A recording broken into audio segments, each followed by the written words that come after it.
Hello everyone, this is part 12 of What If Naruto Trains Seriously, and I hope you guys enjoy this video and to like, to subscribe, to share, and check out the playlist. To see more, comment down below. Now let's start the intro. They call me a god. They call me a god. They call me a god. Join my membership, the perks are great. It's in the description. Naruto clapped his hands together, as he looked at the three genin who were with him at Training Ground 7. He had spoken with Tsunade and their sensei Ebisu, and had managed to get their permission to train these three for the Chunin exams finals. Standing in front of him were Konohamaru, Mogi and Udon. It was his plan to train these three during the 1-month hiatus. While he had seen that these three were decent for genin, Naruto knew they would need to be better. Especially when they ended up fighting the Kiri genin, who from what he had seen, were much better than any of the other genin in the exams. Alright, Naruto said as he looked between the three genin, I'm sure you all know why you are here. I plan on training you for this month before the Chunin exams. I'll be training you guys in all facets of the ninja way. Naruto paused for a second as the three genin looked absolutely ecstatic. However, before we get started on your training, I want to see how well you three perform. While I've seen how the three of you fight during the preliminaries, I've always been of the belief that you never truly know what others are capable of, unless you battle them yourselves. Naruto reached into his pouch and pulled out 2 bells, attaching them to his pants as he turned to the three genin. Your jobs will be to get these 2 bells from me using everything trick you can think of. Don't worry, Naruto said as he saw Mogi open her mouth to speak, you don't have to worry about actually getting a bell. I will be training all of you regardless of whether any of you get a bell. I merely wish to see what you're capable of. Also, a smirk quirked at the corner of Naruto's lips as he stared at the three. You three will need to come at me with the intent to K, if you want any hopes of even laying a scratch on me. The three genin's eyes widened, causing Naruto's smirk to increase. For a moment everyone in the clearing was silent, until Naruto decided to get the fun started. Well, what are waiting for? The test starts now. With that the three genin took off, moving to hide into the trees. Naruto chuckled as his enhanced senses were able to find their locations easily enough. While they were decent for genin and may give Chunin a good while to detect, they were no match for someone who made a hobby of hiding from the Anbu in his youth. The blonde shinobi reached into his pouch, activating one of the many containment seals in it. There was a puff of smoke as Naruto pulled out an apple. Taking an exaggerated bite out the juicy fruit, Naruto concentrated on the chakra signatures of the three genin who were hiding just a little to his left in the tree line. Several minutes later Konohamaru burst out of the trees, tossing kunai and shuriken at Naruto in an effort to distract him. Naruto used the hand that was not eating an apple to catch all of the projectiles, before putting them in his pouch.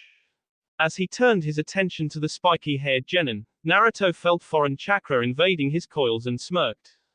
He discreetly released the genjutsu Mogi tried to cast on him, making Konohamaru shimmer before his position changed. The young Sarutobi heir was unaware of this as he continued his charge, jumping into the air and launching a kick at Naruto. Said blonde merely disappeared the moment Konohamaru's kick would have connected, making the genin stumble to the ground and look around before freezing as a voice spoke up behind him. You know you should never let your enemies get behind you, Naruto spoke up with his hands held in the tiger sign. Konohagakure Hidden Taijutsu Ogi, Senin Goroshi. Hidden Leaf Village Secret Technique, 1000 Years of Pain. Before Konohamaru could even turn his head, Naruto sent his chakra-induced fingers up, giving the young genin what amounted to a glorified ass poke. Konohamaru flew nearly 40 feet into the air, holding his hands to his ass before splashing into the river. Naruto chuckled as he stood back up. He had always wanted to do that after his genin test. Looking in the water where Konohamaru splashed down, Naruto smirked. Now all he had to do was wait and see what the three would do next. Naruto grinned as he looked at the three genin, all of whom were tied to one of the posts for not getting a bell. He knew it did not really matter if they got one or not, but it was still fun to have someone besides himself getting tied to them. They had actually been pretty decent for genin, while they had not been able to even touch him. Naruto knew that many of their strategies could have taken out a Chunin and given a few of the village's jonin a run for their money.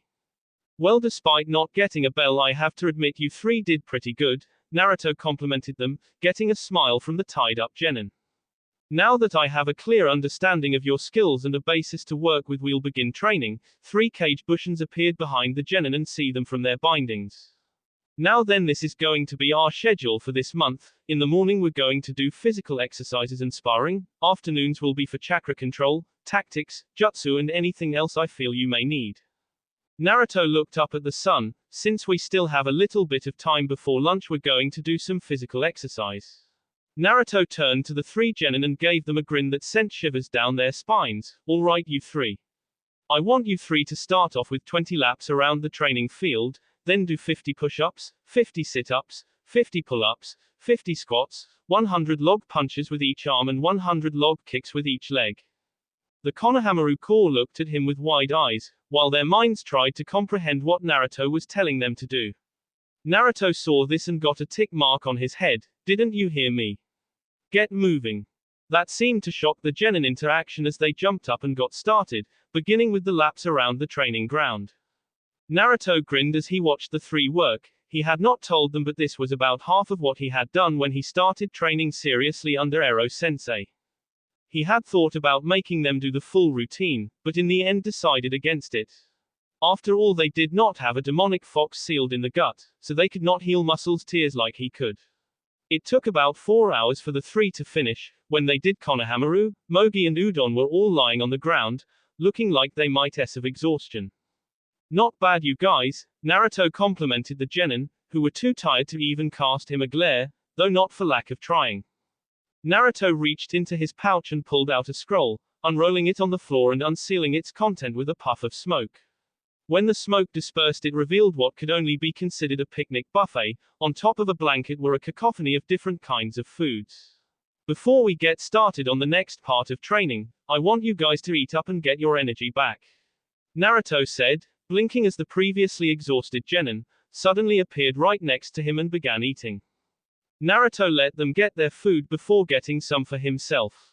He ignored the genin who was stuffing their face as he ate, letting his mind wander over to the 3's performance, both during the preliminaries and the spar. He looked back and waited for them to finish stuffing themselves before speaking about their training. Glad to see you 3 are full. Naruto reached into his pouch again and this time pulled out 3 slips of paper, handing one to each of the now confused genin. I want you 3 to channel some chakra into that paper, Naruto explained as he saw their confused expressions. This will tell you what your elemental affinity is. If it's fire, it burns, wind it will see, water it will soak, earth it will turn to dust and lightning will crinkle. By knowing what your affinity is, we will be able to find out which elemental jutsu you are most suited for. Eager to see what their affinity was for, the 3 genin channeled chakra into their paper. Moegi's became soaking wet, showing she had a fairly strong affinity for water. Udon surprisingly became crinkled, showing he had a lightning affinity. However, the most surprising to Naruto was Konohamaru's, which had one side get lit on fire and the other turn to dust. It looks like each of you have different elements, Naruto said with a nod to himself as he thought up how best to train them. Resealing the picnic basket and blanket, Naruto stood up and made 2 cage bushins. One of them went over to Mogi and the other went over to Udon. I want each of you to follow one of us and we'll teach you how to use your affinity. As Udon and Mogi followed their clone, Naruto turned to look at Konohamaru. Before we get started on your elemental training, I want to know how you're doing with that jutsu I gave you before I left. Ugh, not good, Oyabun boss, Konohamaru admitted as he rubbed the back of his neck, and gained a sheepish expression. It's just so hard. I have no clue how to do it, I haven't even gotten past the first step. Naruto nodded, I expected that much, it's a pretty hard jutsu. Thankfully now that I'm back in Konoha I can help you get it down, we're also going to work on that as well as your element. Naruto paused for a moment as he chose what they would focus on first. Making his decision, Naruto gestured for Konohamaru to follow him. The blonde walked up to one of the many trees, and using a bit of wind manipulation see off several leaves and made them float into his hand. Turning to Konohamaru he handed him the leaves, said genin merely blinked before looking up at him with a, what the hell, expression. Naruto chuckled as he began to explain, the key to the exercise we are going to be doing is using your chakra to light these leaves on fire. Now then, fire is a very wild element and to use it you must. Clone Naruto and Mogi stopped walking as they came to a small river. Turning to the orange-haired girl, Naruto began to explain what they would be doing. The first thing you have to understand about water is that water always has a flow, or a rhythm, even when supposedly still. Water is also one of the most versatile elements you can use, and while it does not have the raging power of, say, fire, it is still very strong in its own right. Now most water techniques are defensive or supplemental in nature, such as the Sujinheki, or the Baku Susaha. Because of this, the more offensive jutsu normally require a longer string of hand signs, since water was not naturally designed to hurt others. Naruto paused to look at Mogi. Seeing the girl hang off every word he had said so far, Naruto plunged on. However, by training in the use of your element, it is possible to see back not only the number of hand seals a jutsu uses, but also the amount of chakra required for a jutsu. This comes from understanding the basics of how your element works, in this case how water flows, so to speak. Now to do this, I want you to use your chakra and create a whirlpool effect in the river. As soon as Naruto and Udon got out of sight from the other two genin, Naruto turned around to the runny-nosed preteen and began speaking. Before we begin, I want you to know that the lightning element is not only one of the most destructive, but also one of the most dangerous. While fire, if used incorrectly, can get you burned, and wind can get you sea. Lightning, if not channeled properly, can quite literally fry your nervous system and organs. Udon paled slightly at the knowledge, but still looked determined to learn. Naruto nodded his approval before continuing. That being said, lightning is also, in my opinion, at least the second strongest offensive element. What's the first strongest, sensei? Asked Udon. Wind, Naruto answered quickly. Wind, because of its almost pure offensive nature and versatility in combat, makes it the most powerful offensive nature manipulation type. This is because wind can be used to pass through all kinds of matter, without regards to how strong or durable something is, or be used for blunt force trauma. And while fire can beat wind due to their opposing natures, a skilled wind user can beat just about any other ninjutsu specialist out there. Naruto shook his head. Anyway, we're getting off topic. Now the thing about lightning is it is not just an offensive or even defensive element, like fire and wind. There are many Raiten jutsus that are supplemental in nature. The best example I can give you, the Raiten no Yoroi, lightning armor, that is used by the Yondaime Reikage, which increases not only one's physical strength, but also increases speed and reflexes by speeding up the neural synapses, increasing their overall physical performance by a factor of 4. Naruto smirked as Udon had a look of awe on his face. There are many jutsu that can do things similar to this. However, all of these are more advanced than the other jutsu and require an innate understanding, if not total mastery over lightning. Naruto used wind manipulation to see some leaves off of the branches and handed them over to Udon. Taking one of them, the blonde twirled it in his finger. To start learning how to utilize this chakra, I want you to make these leaves crumple, much like you did when you channeled chakra into the paper. Giving an example, Naruto channeled some lightning chakra into the leaf in his hand, making the entire thing crumple, making it look similar to a candy wrapper. To do this, you will have to learn to channel enough lightning chakra to make static electricity. To do this, it's best to think about what happens when you rub a balloon on your head. For the first week, this was how Naruto would train the three genin. Every morning they would get up and do their physical workout, which Naruto had made harder by adding weights to them. Afterwards, he would have them spar against each other and himself, making sure to point out their flaws and correct them. Naruto also gave Mogi and Udon a different fighting style, or to be more accurate, helped them make their own style, since all they used was the academy style, or as Naruto called it, the Kuki-see Taijutsu style. Moeji's was a variation of what Naruto knew on the style Shizun used, which was a medical ninja style that relied on the usage of the chakra mesu, chakra scalpel, to see tendons and muscles.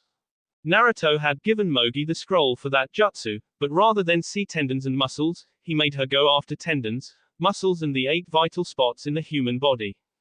With Udon, he had him mix the standard academy taijutsu with jujitsu, which relied on grappling and using an opponent's weight against them. Naruto also taught Udon how to use chakra strings, allowing him to apply the basic chakra control exercise to the taijutsu style. This way he could trip or tie up his opponents temporarily to give him an edge.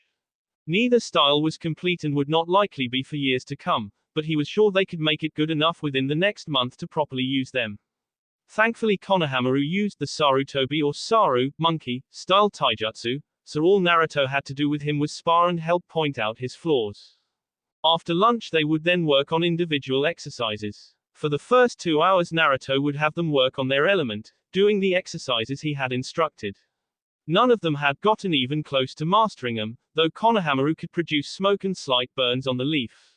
But that was to be expected since this was Jonin level training, and only Konohamaru used elemental jutsu. Afterwards he would then work on strategy, mainly by playing shogi and go with them. As well as chakra control, this was something Naruto had been pretty strict on. Technically they were capable of water walking, but Naruto believed that these exercises were not mastered, unless you could fight while using them. To help with this Naruto would have them spar for at least 1 hour, either on a vertical surface or on the water, though the latter was much more tiring since it required them to constantly pump out chakra and increase or decrease the amount according to how the water reacted to their presence. This however led to a decent increase in their reserves. While it was nothing truly significant, they had managed to gain a 15% increase in their reserves. Naruto looked at the 3 genin as they entered the clearing. Walking up to him they gave a greeting of, "Ohoya-sensei," before awaiting their instructions. "I'm pleased to say that you 3 have made remarkable progress so far," Naruto said, causing pleased smiles to spread across their faces. "Therefore I have decided to not only increase the weights, but also double our morning workouts." All throughout Konoha wails of despair could be heard for the rest of the day. Mei sighed in both frustration and relief at having finally finished the paperwork, which sometimes never seemed to end. And frustration at the sheer amount of paperwork she had to finish, something that made her begin to regret taking the cage position. It was even worse since her Naruto was not here to give her those absolutely Kami-like messages. Thinking of the blonde-haired man who had come into her life brought a smile to her face. Because of the Chunin exams they had not been able to see each other for a while. However she had sent a team to participate, a team that she was sure would make it to the final rounds. Especially since they were trained by herself, Ao and Chojuro in the shinobi arts. If they pass that means I'll be able to visit Konoha in order to watch the Chunin exams, maybe I can even get there a bit early. Her thoughts were derailed when a knock sounded at the door. "Come in," she called out. The door opened to reveal Ao, who walked in and gave her a bow. "Mizukage-sama, we have just received word that all 3 of our genin who are participating in the Chunin exam passed the second test." Mei felt a grin spread across her face. Standing up she walked towards the door. "Thank you for informing me. I would like you to inform the council of this and tell them I will be going to see how our genin fare." She had just made it to the door when Ao mumbled behind her. "I think you're really just going to visit Naruto-san. I swear back in my day when 2 people liked each other they would just get married and be done with it." Mei's hand halted on the doorknob as she turned with one of her chillingly pleasant smiles, the ones she used when about to inflict great pain on someone. "Ao, shut up, or I'll K you." Ao's eyes widened at the threat and he realized he had said that out loud. He soon began trying to talk his way out of it, which as always only made the situation worse. The second week was nearing its end, and Naruto had once again upped the training of the 3 genin. Increasing their weights, physical routine, and the difficulty of the chakra control exercises, and had started to actually teach them jutsu for their elements. While they had not gotten close to even managing to do more than base manipulation of their element, he felt that they should have a few that could be used for the Chunin exams. They were only in the C rank, but even a C rank jutsu in the right hands could have devastating effects. Naruto smiled as he sat on his father's head, a place he had often come to when he wanted to be alone. Today was the day he had given his students to relax, since he knew full well that without resting their muscles would never repair themselves and grow stronger.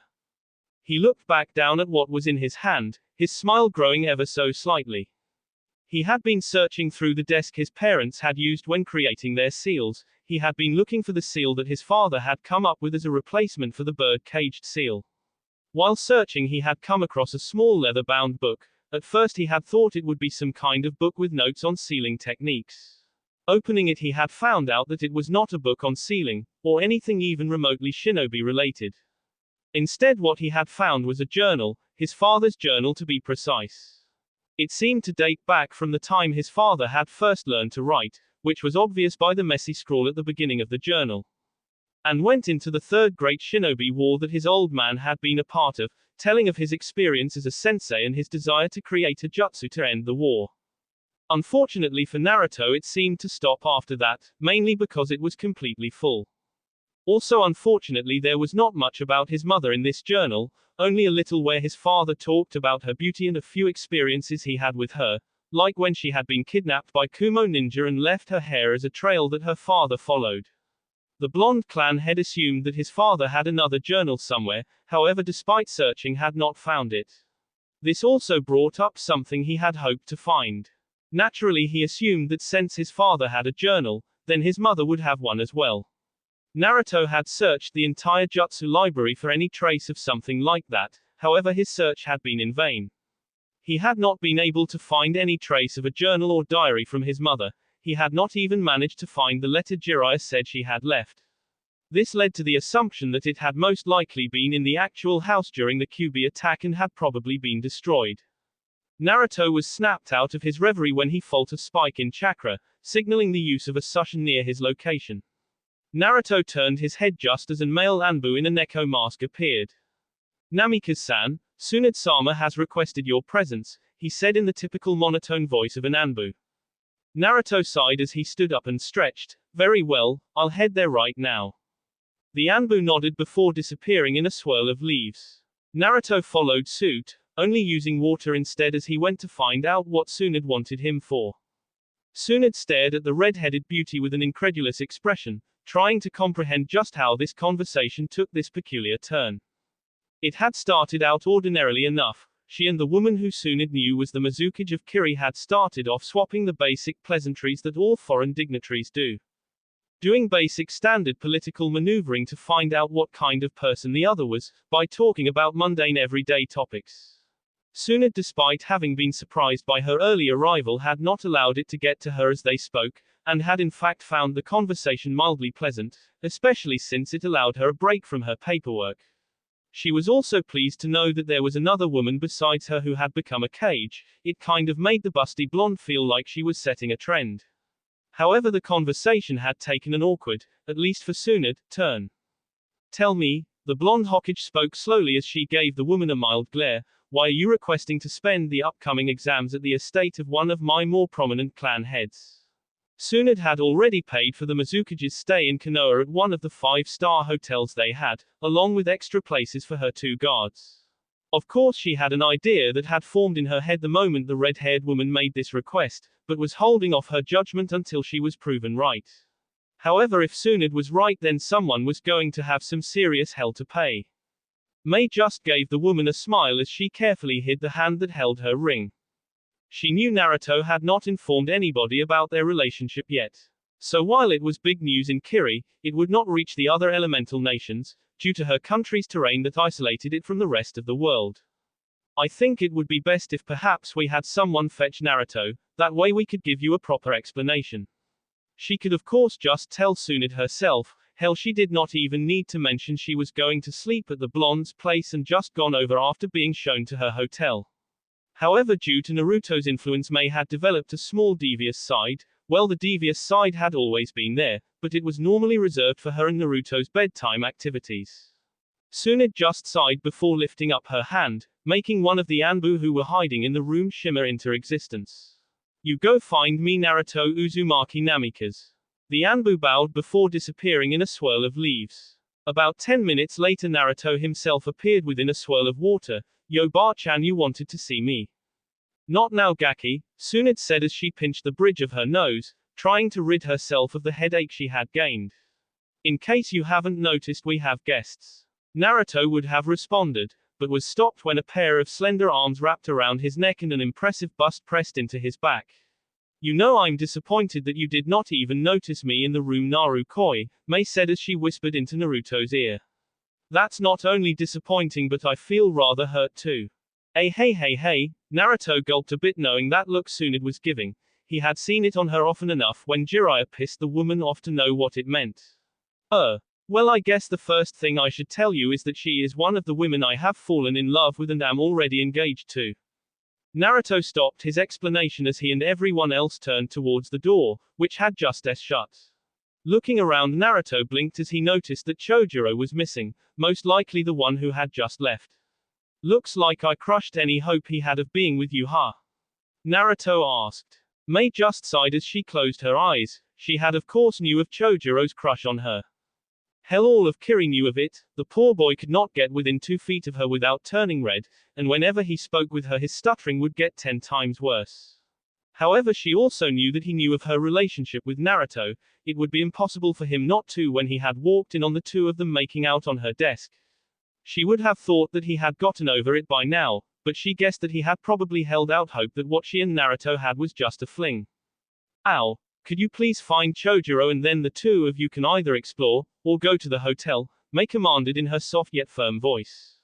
Ao just bowed. At once Mizukage-sama, with a shake of his head the blue-haired man left to find his wayward partner. Now, Tsunade said, why don't you two explain to me just why you thought it was a good idea to keep this from me? Naruto shook off the slight fear at her subtle or not so subtle threat. Well, it's subtle for her since she did not threaten me with bodily harm. Shaking the thoughts off, Naruto released Mei from his arms. Walking over, he took a seat in one of the chairs and gestured for Mei to sit in the other. However, the beautiful redhead seemed to have other ideas, as she walked over and plopped herself right on Naruto's lap. Tsunade's eyebrow twitched violently, but she repressed the urge to threaten the two, and instead sighed as she gestured for them to begin. Naruto cleared his throat as he and Mei began their story, telling Tsunade how they met and found comfort in each other during the Kiri Civil War. Chojiro growled in frustration as he stomped around Konoha, unconsciously releasing his K-intent, making several civilians back away. He just could not understand it. How was it that that damn blonde managed to worm his way into his Mizukage's heart, when he and everyone else around her had not? Was it because of the blonde's confidence? The commanding aura he had? That flirty attitude that was similar to Mei's own? Or something else entirely? Chojiro was not sure, but he did not feel that boy deserved someone as beautiful and amazing as Mei. He had known Mei for far longer than that boy. He should be the one that was with her. He was so wrapped up in his anger and inner rant that he failed to notice the other person turning the corner until it was too late. Isaribi cursed as she ran through the streets of Konoha, using the many side alleys and back roads to get to the Hokage Tower. She had been requested to take a later shift at the Hokage Tower and was now running late, having been held up at her second job. Isaribi had been working 2 jobs for the past 2 weeks now, having been hired to work at the Ichiraku's ramen bar. Of course she did not need the second job. The one at the Hokage Tower gave her enough money to live off of. However, there were other reasons for her wanting to get the job, like being closer to a certain blonde shinobi. She had found out early on during her time in Konoha that Naruto would often frequent the by now famous Ichiraku ramen stand. And so, hoping that she would be able to run into him at places other than the Hokage Tower, she had gotten herself a job there. However, while she got to see a lot more of Naruto, the young woman was unsure if he saw her, at least in the way she wanted him to. The young clan head was not rude, of course, quite the contrary. If she was not busy taking orders, Naruto would talk with her, oftentimes staying even after he finished eating to continue a conversation. And yet he did not seem to notice the subtle hints and advances she gave him, or perhaps he chose not to notice. She was beginning to think it was the latter, since Naruto treated her the same way he did Ayami, like a sister. The thought made her sigh. Perhaps it would be better if she found someone else. She had gotten a few advances, but had not really thought about going out with anyone other than Naruto. Perhaps she should talk to him, at least ask him what he thought of her before going for one of the men who asked her on a date. While it would hurt if he did not have any romantic feelings, it's not like it would be the end of the world. She was so focused on her thoughts and running, that she completely missed the other person as she turned the corner. Oof. Isaribi thumped against a hard body of solid mass and fell backwards. Her eyes were slightly closed as she waited to fall on the ground. She opened her eyes when, instead of feeling herself hitting hard ground, she felt a pair of arms wrapping around her frame to prevent her from falling. Are you all right, miss? Isaribi opened her eyes and blushed in embarrassment as she found herself staring into a pair of black eyes. She quickly shook it off as she spoke. Yes, I'm fine. When the man let go of her, she dusted herself off a bit before turning to her savior. The man was of an average height, maybe a few inches taller than her. With black eyes, blue hair and oddly sharp, almost shark-like teeth. Though he is kind of cute, she shook her head of the thought as she looked at him. I'm sorry for bumping into you. I wasn't really paying attention to where I was going. Chojiro merely waved her apology off. It's alright, I should have been more aware of my surroundings. Isaribi tilted her head to the side. So are you new to Konoha? Oh no, I'm not from Konoha, Chojuro replied as he pointed to his Hitea 8, which was located securely on his chest. I'm from Kiri. I'm here with the Mizukage as her bodyguard for the Chunin exams. I see. Isaribi looked at the ground for a moment before looking back up. Anyway, I'm sorry for bumping into you. I was on my way to my second job. Chojuro was about to wave her apology off again when Isaribi began speaking. I know. Why don't you allow me to make it up to you? Chojuro blinked in surprise and was about to tell her she really did not have to, when Isaribi spoke up again. I know, how about after I get off work I'll give you a tour? She suggested. It's the least I can do for running into you. The young swordsman tried to tell her it was perfectly alright, but was once again interrupted. Oh no, I almost forgot I have to get to my job. Isaribi looked at him. So I'll meet you here at 5 p.m. and then take you on that tour, okay? She did not give him a chance to respond as she ran off. Chojuro blinked as he watched the girl run towards the place he just left, wondering what that was all about and if he should do what she suggested. In the end he decided, since she had pretty much told him she would be here, that it would be rude not to accept her invitation. And it's not like she wasn't cute. He blushed a bit at that thought. Maybe he should see if they could do something other than just a tour. After all, it's not like he was going to be getting with May now. I wonder if this could be considered a date. Naruto did not even bother holding in a grin as he watched May shovel his food into her mouth, eating as if she had not been fed in weeks. Enjoying the meal, are we? The blonde asked in an amused tone. May blushed as she realized what she was doing. She had been so overjoyed at getting to eat some of Naruto's food that she completely forgot her manners. This was almost as embarrassing as the first time he had cooked for her, which had pretty much been her doing the same thing. However, she had just missed his cooking so much that she had forgotten herself, and Naruto's cooking was far better than eating out like she did when he was not with her. It was only known to Naruto, but May could not cook. In fact, it would be accurate to say that she was downright awful at it. She had only tried to cook once. It had been the first time she had used the Hiraishin kunai to summon Naruto. May had wanted to show her appreciation for all he had done for her, and felt there was no better way to do that than cook him a good meal. She had remembered reading something about the best way to get to a man's heart was through his stomach, something she discovered while reading in one of the magazines she had on marriage. And so she had set about to try and make Naruto a good meal, the key word being tried. What she had managed to do instead was create a kitchen catastrophe of epic proportions. First, she had somehow managed to burn the water. How water could possibly burn was beyond her, but it had happened. Then she had started a fire in the oven. She had of course used a water jutsu to put it out, but the oven had been ruined. Finally, when she thought she had been getting the hang of things, she somehow managed to blow up her whole kitchen. The explosion had sent all of her Shakanbu in Kiri rushing to her mansion, thinking it was some kind of terrorist or ninja attack. It had only been thanks to Naruto taking the blame for the cooking accident that she had been able to save face in front of her ninja forces. Of course, that had not stopped the utter humiliation that the disaster caused, since Naruto himself had lain witness to it. Of course, he had merely laughed at her, before telling her that he did not care if she could cook or not and that his feelings would never change. She had been so happy that she had proceeded to kill him senseless. That night had also been the night they had made love for the first time. Turning what had been one of her worst experiences, to one of the best nights of her life. Shut up, she mumbled as she looked away from him, her face forming a pout. It's not my fault your cooking is so damn good. No one else can make such incredible food, she admitted. Naruto's grin merely widened. Well, that's good to know, and after all I wouldn't want someone taking away my job. May looked at him and quirked an eyebrow in amusement. Job, huh? Naruto grinned. That's right, my job is to be Mai Terumi's perfect husband. May blushed as a smile slowly formed on her face. And what does this job entail other than making amazing food? 98, 99, 100. I was sitting behind his desk doing what he always did when he was on the job, neglecting his paperwork to focus on his training. Something that was a common occurrence since he had taken the Reikage. He was just about to start doing reps with his other hand when a knock at the door interrupted him. Enter. The Reikage called out as he dropped his weight to the floor with AS. The door opened to reveal one of his messenger ninja with a scroll in hand. The ninja walked up and bowed before presenting him the scroll.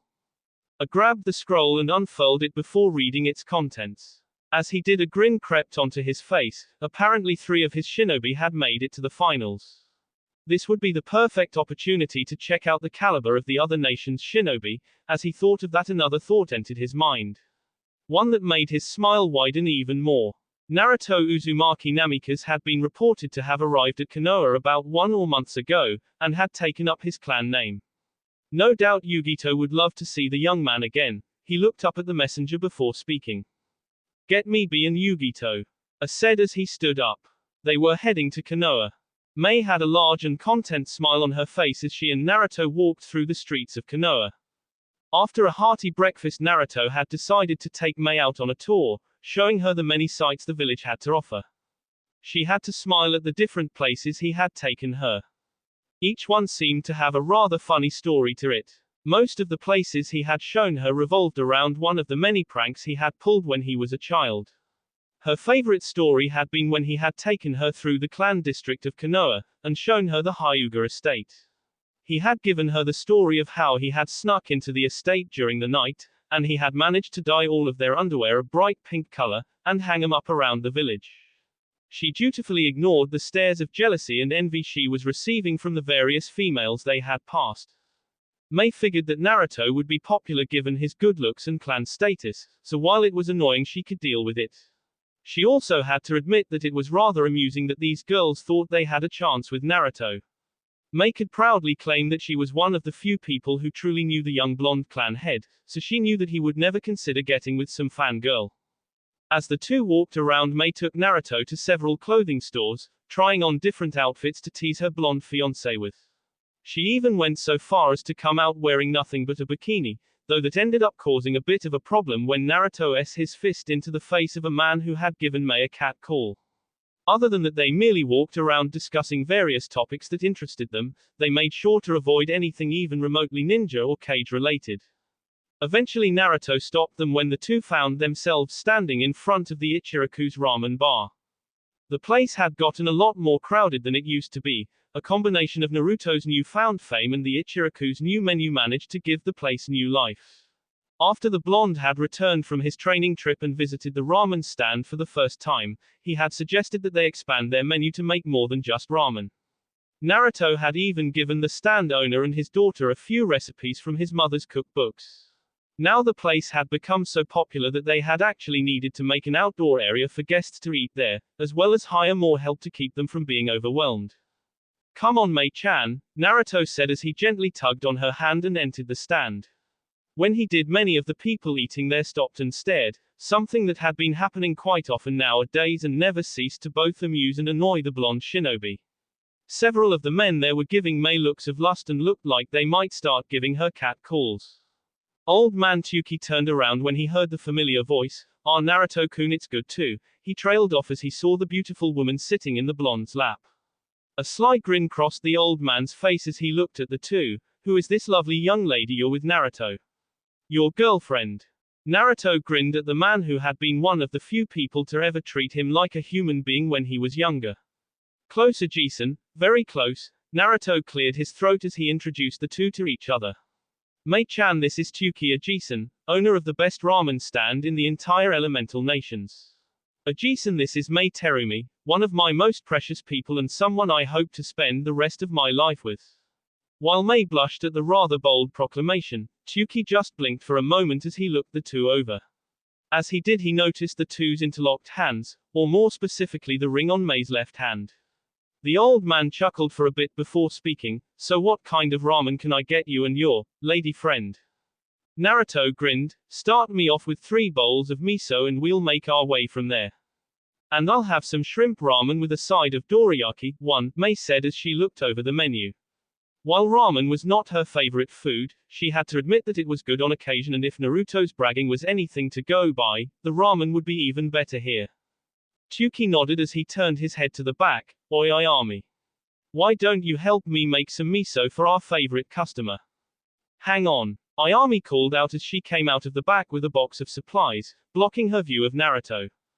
Grunting with exertion, she put the box down and turned to Naruto with a smile. So 3, miso, men, she trailed off as she noticed that Naruto was not alone, and was in fact cuddled up to a woman with red hair, and if Ayami were honest with herself she would admit to being jealous of the woman's beauty. For a second Ayami felt an intense surge of jealousy. While the young man had always been a younger brother to her, his recent change had made it hard to see him as such. She knew he saw her as a sister, as evidenced by the way he still called her Nei-chan. She tried to respond in kind, but it was still hard seeing him with another woman. Who is this? Ayami asked with slightly narrowed eyes. Despite seeing the narrowing of the younger woman's eyes, Mei merely smiled knowing she was just being protective of Naruto. Naruto, in an effort to defuse the situation, decided to introduce the two of them. Ayami Nei-chan, this is Mei Terumi, one of my most precious people. Mei-chan, this is Ayami Nei-chan. Mei untangled one of her hands from Naruto's and offered it to the brown-haired ramen waitress. It's a pleasure to meet you, Ayami-san. Narukoi has often talked about you whenever he visits me. Ayami blinked as her mind registered the affectionate suffix the woman used. Looking at Mei's hand, she slowly took it, deciding to treat her nicely, if for no other reason than Naruto would want her to. It's a pleasure to meet you as well, Mei-san. I take it you're not from around here?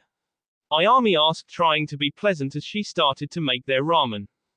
That's right, Mei said as she raised her voice a bit so Ayami could hear her despite the new distance. I'm actually from Kiri. I came here because we have an entire team that passed this year, and I felt I could use it as an excuse to see Narukoi. So how did you two meet? Ayami asked as she brought them their first bowl. Naruto and Mei smiled as they began to retell the story of how they met, leaving out a few details that they did not want getting out to the public yet. The two stayed there for a while as they continued to speak with the ramen waitress, whenever she was not taking other orders. After 3 bowls for Mei and 23 bowls for Naruto, the two headed out and continued their walk around Konoha. As the two walked arm in arm around the village, Naruto noticed that the sun was starting to set. Hey Mei-chan, why don't we go back home and I'll cook you some dinner, Naruto said. Mei nodded as she leaned her head on his shoulder while they walked. That sounds good, Koi. Where are you taking me, Narukoi? Mei asked as he led her up a hill. Not that she could actually see that, since Naruto had blindfolded her. They had just gotten finished having dinner a little while ago, and Naruto had said he wanted to show her something. Of course he also said it was a surprise, hence the blindfold. All she knew for certain was that they were walking up a hill. If I told you it would ruin the surprise, Mei-chan, Naruto said in a slightly teasing voice. Just be patient, I guarantee you'll love what I have to show you. Mei gave a pout as she lifted her hand to the blindfold, only for Naruto's hands to grab hers. Mei-chan, come on now, you don't want to ruin the surprise, do you? Mei sighed as she decided to relent as she was led to wherever Naruto was taking her. They continued making their way up the slope, Naruto behind Mei and gently pushing her forward. The woman stumbled a few times since she could not see where she was going. Thankfully Naruto was right behind her and made sure she would not fall to the ground. Eventually Mei began to hear the sound of running water, piquing her curiosity and making her wish she had her hands free, so she could take her blindfold off. As the sound of running water became clearer they stopped. Naruto reached up and undid the Mei's blindfold. When the blindfold was removed, Mei found herself gasping at the scene before her. They standing in a small clearing that had a slope to it, yet somehow it was still able to maintain the water from the small lake in the middle. Said lake was where the noise was coming from. To the pair's right was a decent-sized waterfall. The water of the lake was a crystal clear blue. It was so clear that Mei could actually see the bottom even out in the middle from where she was standing.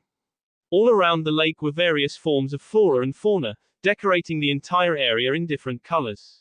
Many of the flowers she did not recognize, but that only made the clearing that much more breathtaking. It's beautiful, Mei breathed out in awe at the sight. Thank you, Naruto said from behind her, it took me a while to build. I actually had to have someone I know help me grow the plants faster. He had found out through various means that the Anbu with the Neko mask was named Tenzo, and had found out through accident that he somehow had the ability to use Mokuton Jutsu. The blonde had managed to get the man's help when he had been assigned guard duty for Tsunade, and had overheard Naruto discussing his idea to make this place. And so Tenzo had helped him create the trees, the lake and the waterfall. Naruto had planted the flowers and plants he wanted to have there. Afterwards he had used a large seal to cast a powerful genjutsu over the entire field, so that only he or the few people he wanted to let in here could even see it. You made this? Mei asked in shock. She knew that one of Naruto's hobbies was gardening, but she did not think he would ever take it this far. Naruto nodded as he walked a little ways in front of her. Well, not all of it, I had some help. Naruto then proceeded to take off his shirt, tossing it to the side before making to remove the other articles of clothing he had on.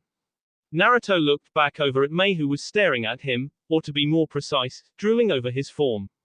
Naruto grinned. I know you like staring at me, but you should probably start taking off your own clothes if you want to go for a swim with me. Yugito tried not to pay attention to B as he began to rap to the guards he had given the passports to, which she would have normally kicked him for. Instead, the blonde Kumo Kanoiki was looking out over the village they were at. Konoha was vastly different than what she had been expecting. All of the buildings were made out of a mixture of wood and brick. They were square and fairly standard looking. All around the village were trees, a lot of trees in various shapes and sizes. While she had seen villages that were very similar to Konoha, it was still something she had not expected, given that this was a ninja village.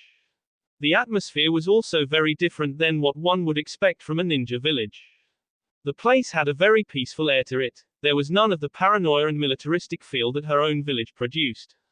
As the three made their way into the village, she also noticed the difference in the population.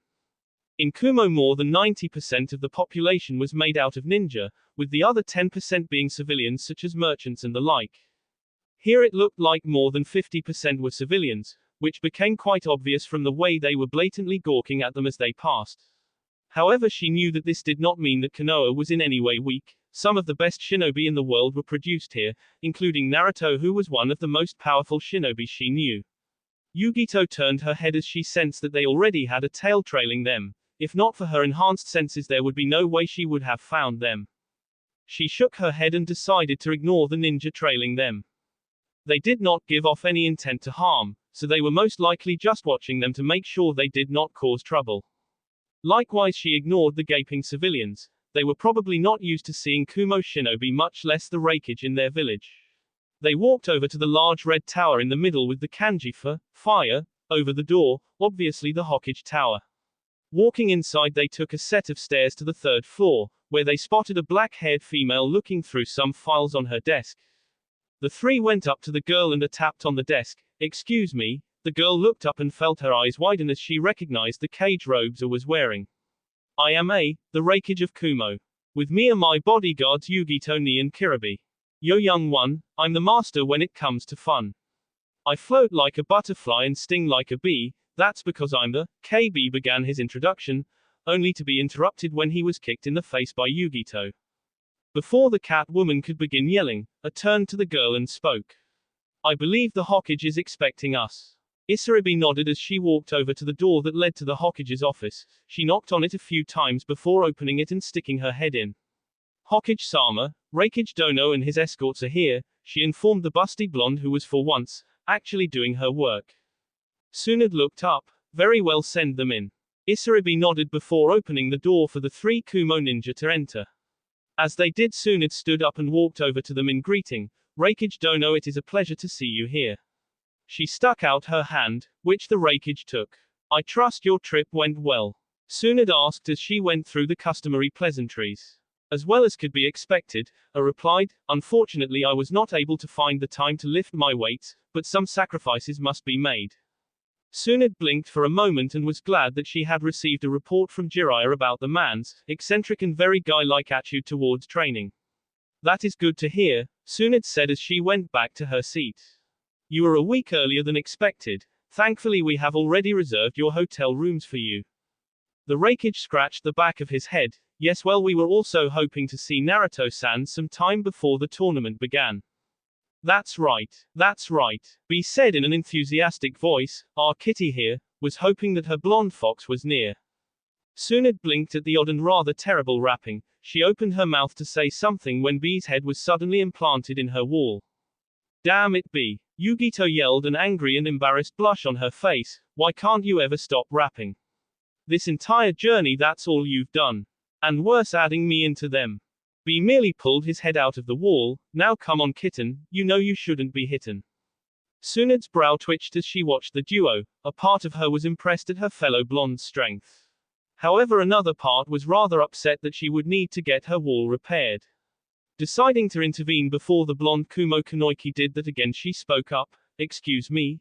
The three turned their attention to her. What did you mean when you said, well, whatever it was you just said? Sunad asked, since she was not quite sure what to call his bad rap.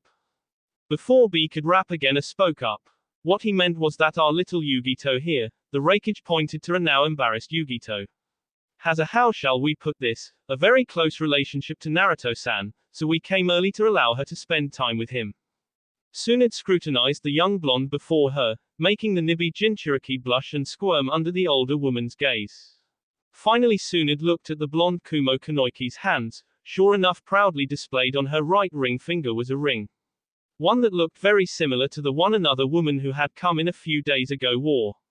That little brat. Sunad mentally ground out. Finding out that Naruto was engaged to the Mizukage was shocking enough. Now Narutoshi finds out he's also engaged to a Kumo Kanoiki and a known Jinchuriki no less.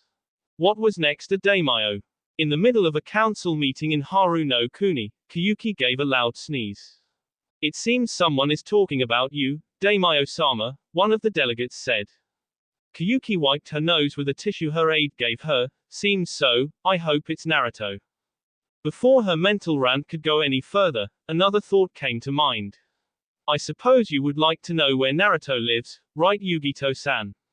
Asked Sunad with a smirk. This will show him what happens when he does not tell me such important information. Yugito blushed a bright red. Yes. Sunad nodded as she grabbed a scroll and wrote down the instructions, giving them to the girl, who thanked her before running out of the door. This will be his punishment, thought the busty blonde Hokage as she turned to the Reikage and began their conversation again. She looked over at the clock and saw that it was nearing 5 o'clock, meaning Naruto would be getting back soon for the date tonight. That brought up a thought. She still needed to get dressed. Of course she already knew what she was going to wear. She had Naruto unknowingly buy it for her during their first day together in Konoha. Still, it would take a while to put on, so she best get started now. She stood up and was about to go upstairs when the bell for the gate rang.